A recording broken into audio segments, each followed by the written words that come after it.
Assalamualaikum warahmatullahi wabarakatuh. Bagaimana kabarnya anak-anak? Semoga anak-anak selalu mendapat lindungan Allah Subhanahu wa Ta'ala. Saya Nur Hasanah yang biasa dipanggil Bu Nur, mengajar kelas 9 pelajaran baca tulis Al-Quran bersama Ustadz Komarudin. Kalau Ustadz Komarudin mengajar A, B, C, sedangkan Bu Nur mengajar kelas 9D sampai 9I. Baiklah anak-anak, kita mulai pelajaran BTQ. Sebelumnya marilah kita awali dengan bacaan basmalah. Bismillahirrahmanirrahim. Bab yang pertama tentang goreb atau muskilat. KD-nya 3.3 memahami bacaan goreb, muskilat, imala, ismam, dan tashil. Tujuan pembelajaran: 1. Siswa dapat membaca Al-Quran dengan benar sesuai dengan kaidah ilmu tajwid. 2. Siswa dapat membaca bacaan yang sulit atau yang asing yang disebut goreb atau muskilat. Materi pembelajaran: 1. Pengertian goreb atau muskilat. Goreb artinya asing, bacaan yang tidak semestinya, yang tidak seperti biasanya, atau bacaan yang tidak lazim. Sedangkan muskilat artinya bacaan yang antara tulisan dengan cara membacanya terdapat perbedaan. 2. Macam-macam goreb. Goreb ada beberapa macam, diantaranya adalah imala. Imala artinya miring atau condong. Sedangkan menurut istilah adalah mencondongkan suara fathah ke arah kasroh atau suara alif ke ya. Maksudnya anak-anak menuturkan suara fathah condong ke arah kasroh sehingga keluar bunyi e, seperti kata cabe. Hal ini dicontohkan di dalam surat Hud ayat 41. A'udzu billahi minasyaitonir rajim. Wa qala rkabu fiha bismillahi majreha wa mursaha.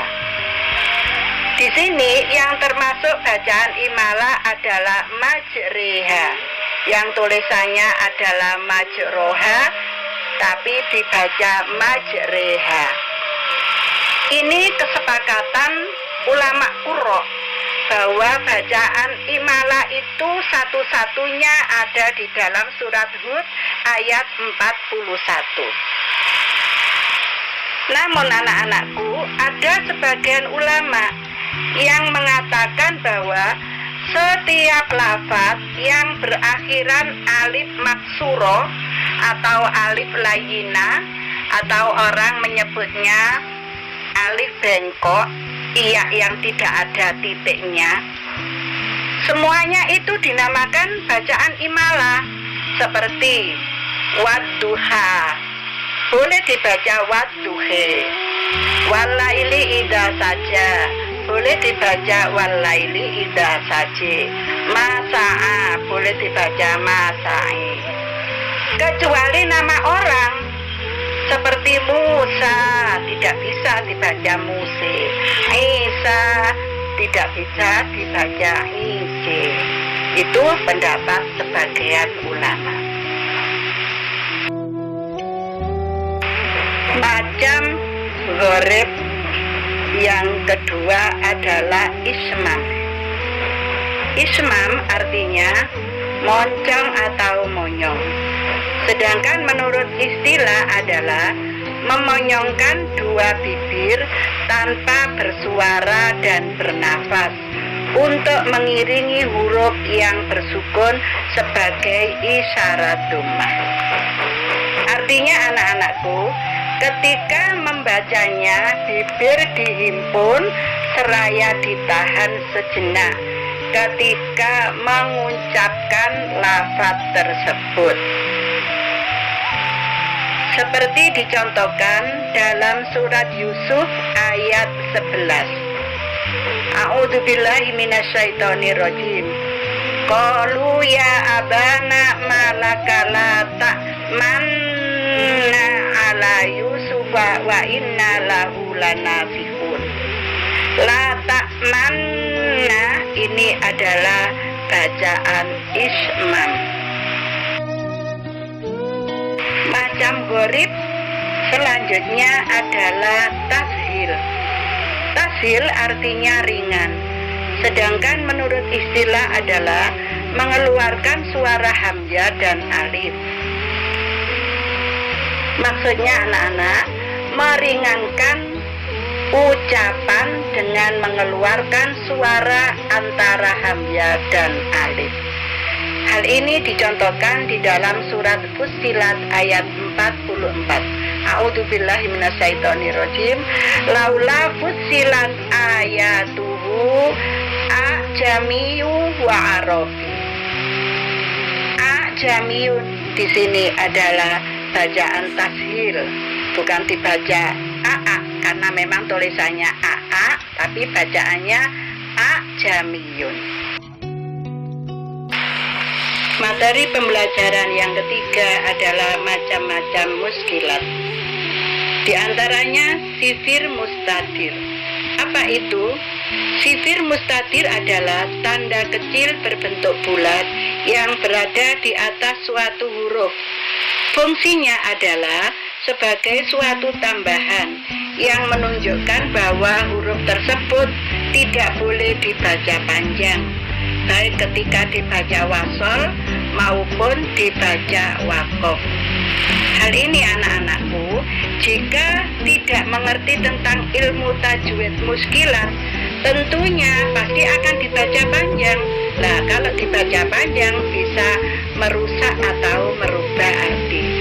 Salah satu contohnya adalah ada di dalam surat Al-A'raf ayat 103. Anak-anakku, untuk tanda sifir ini di dalam Al-Quran ada 22 tempat. Surat Al-A'raf ini adalah salah satunya. A'udzubillahi minasyaitonirrajim. Summa ba'asna min ba'dihim Musa bi ayatina ila fir'auna wa malaihi fadolamu biha.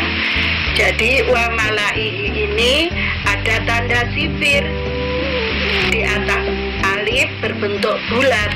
Ini namanya sifir mustatir. Maka tidak boleh dibaca panjang wa malaihi. Salah, merubah arti. Muskilat berikutnya adalah sifir mustatir. Apa itu sifir mustatir?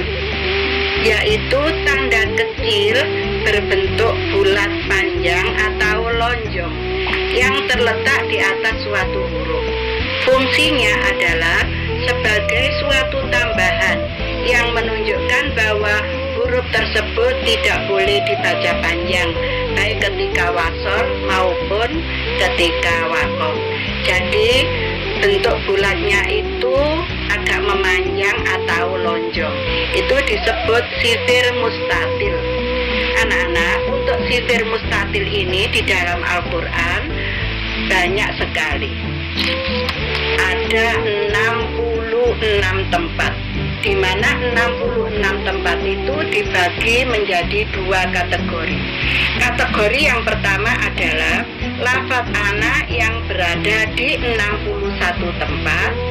Sedangkan kategori yang kedua adalah selain lafaz ana yang berada di 5 tempat. Baiklah anak-anak, seperti yang Bu Nur contohkan, yang pertama adalah yang lafaz ana di dalam surat Al-Baqarah ayat 258. A'udzubillahi minasyaitonirrajim.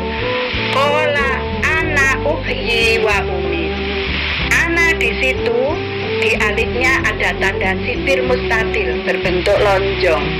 Ini tidak boleh dibaca panjang. Bacaannya harus qala ana uhyi. Selanjutnya yang selain anak itu terdapat di antaranya surat Al-Kahfi ayat 38. Lakinna huwallahu rabbi wala usrifu bi rabbi akada. Lakinna di situ nanya tidak boleh dibaca panjang, karena kalau dibaca panjang bisa merubah arti atau makna. Demikian anak-anak materi BTG pada hari ini, semoga bermanfaat. Jika anak-anak kurang jelas bisa ditanyakan melalui WA di grup. Kemudian ini ada tugas BTG menyalin 3 ayat, tolong dicatat ya. Nanti jawabannya dikirim di Google Classroom. Tunggu ya kodenya. Marilah kita tutup dengan bacaan hamdalah. Alhamdulillahirrabbilalamin. Wassalamualaikum warahmatullahi wabarakatuh.